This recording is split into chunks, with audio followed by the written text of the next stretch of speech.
세상에 죄악된 일이 많고 참 죽을 일 쌓였구나.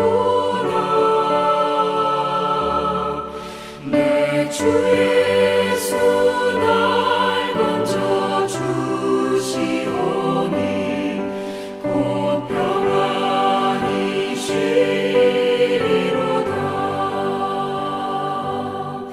주 예수의 구원의 은혜보다 참 기쁘고 즐겁구나. 그 은혜를 영원히 누리겠네. 곧 평안히 쉬리로다.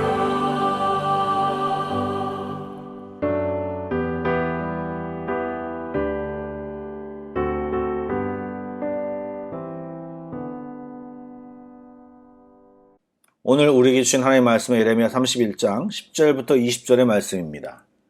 구약성경 1100쪽입니다.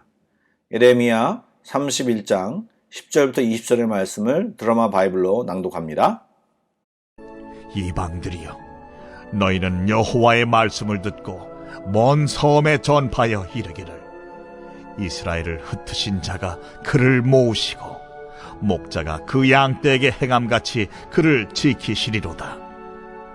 여호와께서 야곱을 구원하시되 그들보다 강한 자의 손에서 속량하셨으니 그들이 와서 시온의 높은 곳에서 찬송하며 여호와의 복 곧 곡식과 새 포도주와 기름과 어린 양의 떼와 소의 떼를 얻고 크게 기뻐하리라. 그 심령은 물된 동산 같겠고 다시는 근심이 없으리로다 할지어다.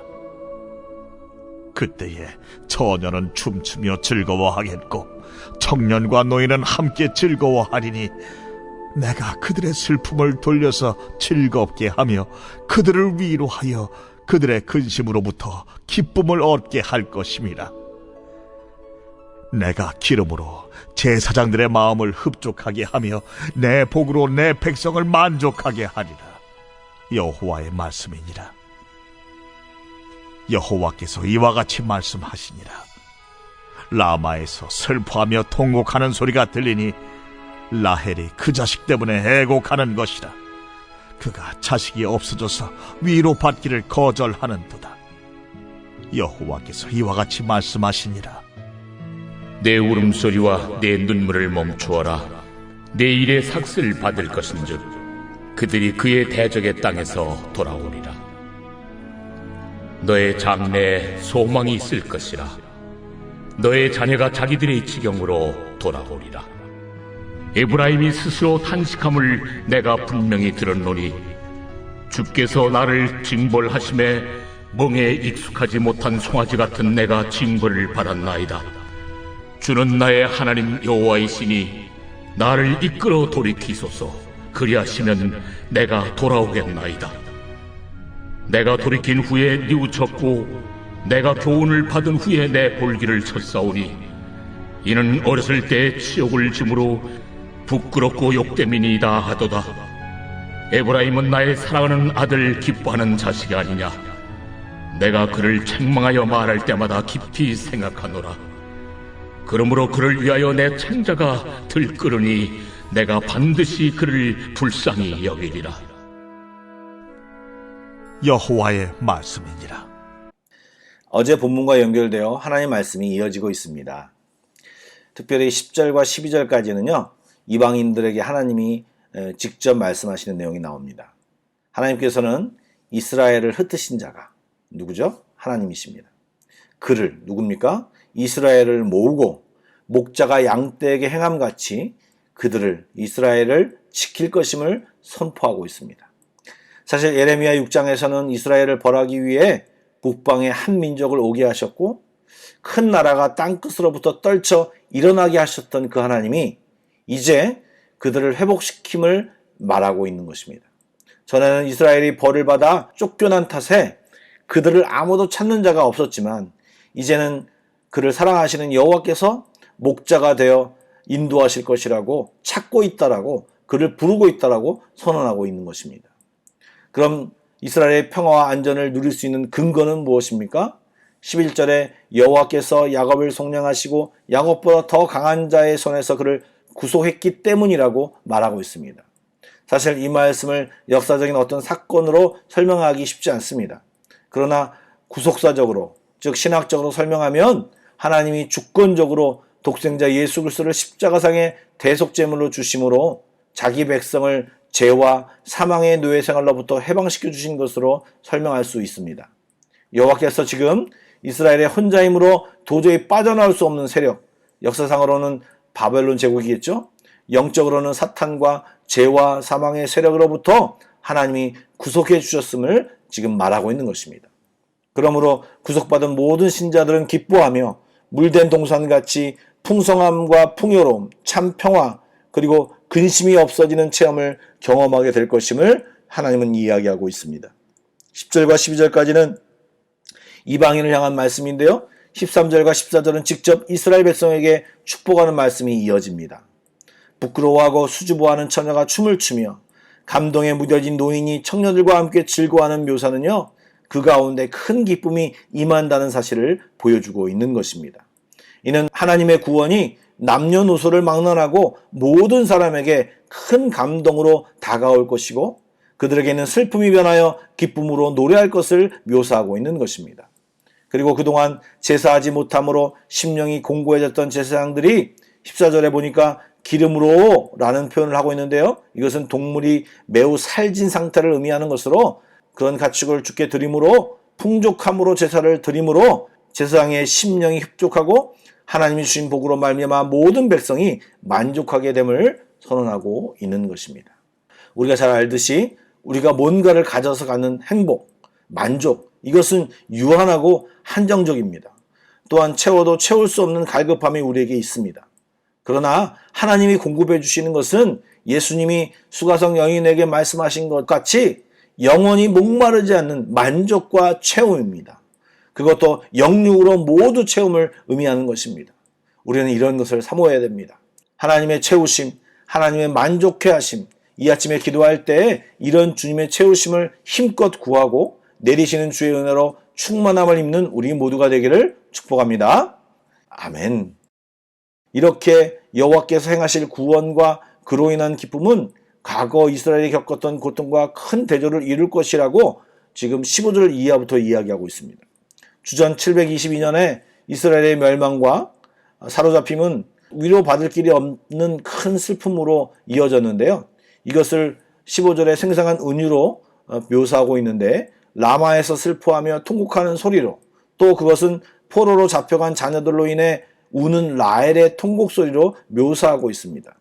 그런데 그 통곡과 슬픔을 멈추라고 이스라엘 백성들이 포로 생활을 통해 충분한 대가를 지불하면 대적의 땅에서 고국으로 돌아오게 될 것이고 너희 앞날에 소망이 있을 것임을 하나님의 말씀으로 약속해 주시고 있습니다. 그러면 18절 이후의 말씀이 이어지는데 우리가 유의 깊게 볼 필요가 있습니다. 이 부분을요. 제가 한번 읽어보겠습니다. 에브라함이 스스로 탄식함을 내가 분명히 들었노니 주께서 나를 징벌하심에 멍에에 익숙하지 못한 송아지 같은 내가 징벌을 받았나이다. 주는 나의 하나님 여호와이시니 나를 이끌어 돌이키소서. 그리하시면 내가 돌아오겠나이다. 내가 돌이킨 후에 뉘우쳤고 내가 교훈을 받은 후에 내 볼기를 쳤사오니 이는 어렸을 때의 치욕을 짐으로 부끄럽고 욕됨이니이다 하도다. 에브라임은 나의 사랑하는 아들 기뻐하는 자식이 아니냐. 내가 그를 책망하여 말할 때마다 깊이 생각하노라. 그러므로 그를 위하여 내 창자가 들끓으니 내가 반드시 그를 불쌍히 여기리라. 여호와의 말씀이니라. 아멘. 오늘 말씀을 보니까 여호와께서 이스라엘 백성의 탄식을 들으셨음을 기록하고 있습니다. 우선 그 탄식을 이야기하기 전에 하나님이 우리의 탄식을 듣고 계심을 잊지 말아야 합니다. 그런데 이 탄식을 들을 때가 언제입니까? 이스라엘 백성이 범죄하여 징계를 받는 중일 때 이 탄식의 소리를 들었다고 하나님은 말하고 있습니다. 그리고 그런 백성의 탄식도 듣고만 계시는 것이 아니라 그 탄식에 반응하는 분이 우리 하나님이시라고 하는 것입니다. 분명히 기억해야 할 것은요, 우리가 어떠한 상황에서라도 주께 부르짖으면 주님은 들으시고 반응하시는 분이 우리 하나님이십니다. 그들의 탄식이 무엇입니까? 어떤 탄식을 했나요? 에브라임이 즉 포로민을 상징하는 그가 고백하기를 자신을 멍에 익숙하지 못하고 아직 길들여지지 않은 송아지에 비유하면서 그 때문에 자기 자신이 하나님께 징벌을 받았다고 고백합니다. 그리고 이제 하나님이 자신을 이끌어 돌이키시면 방향을 돌이켜 그분께로 돌아가겠다고 결심을 밝히고 있습니다. 에브라임은 계속 고백하고 있습니다. 하나님께 돌이킨 후에 자기의 잘못을 뉘우쳤고 교훈을 받은 다음에 자기의 볼기를 치며 참회했다고 말합니다. 전에는 여호와 하나님을 알지 못하는 어리석은 자였던 그가 이제는 하나님의 가르침과 교훈을 깨달아 알게 되었던 것입니다. 그는 젊은 시절에 치욕을 짊어짐으로 부끄럽고 욕된 삶을 살았음을 스스로 인정했습니다. 한마디로 자신의 부끄러운 모습에 수치를 느끼고 있음을 고백한 것입니다. 이런 에브라임의 참회에 여호와께서는 그를 긍정적으로 평가하시고 사랑하는 아들로 말하시며 사랑하는 자녀에게 회초리를 때리실 때 그 아픔을 안타까워하는 아비의 마음처럼 하나님 아버지의 마음을 20절 말씀에 자세히 묘사하고 있습니다. 이 말씀은 탕자가 재산을 다 날리고 집으로 돌아왔을 때 기다리시며 묻지도 따지지도 않고 안아주시는 아버지를 연상케 하는 말씀입니다. 사랑하는 성도 여러분, 우리가 당하는 고통은요, 우리 스스로의 잘못으로 자초하는 경우가 너무도 많습니다.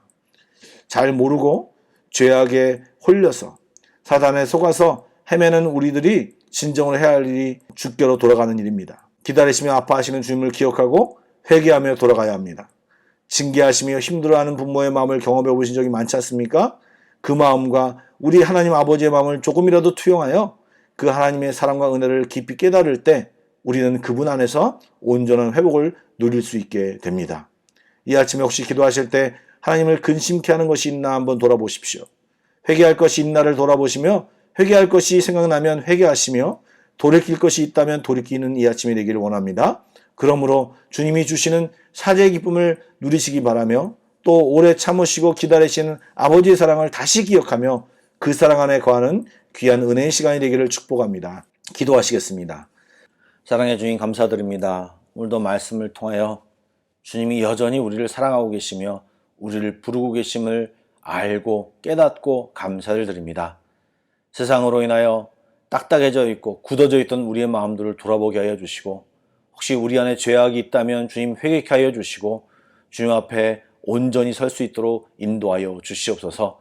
내일은 주일입니다. 오늘 하루 잘 준비케 하여 주시고 어려워지는 세상 가운데 코로나 사태가 힘들어지는 가운데 주님을 기억하며 기도하며 살아가는 저희를 될 수 있도록 인도하여 주시고 주님을 잊지 않고 살아갈 수 있도록 축복하여 주시옵소서. 예수님의 이름으로 기도드리옵나이다. 아멘. 계속해서 Pray Together 1, 2, 3 기도 제목으로 기도하신 뒤에 개인 기도로 나아가겠습니다.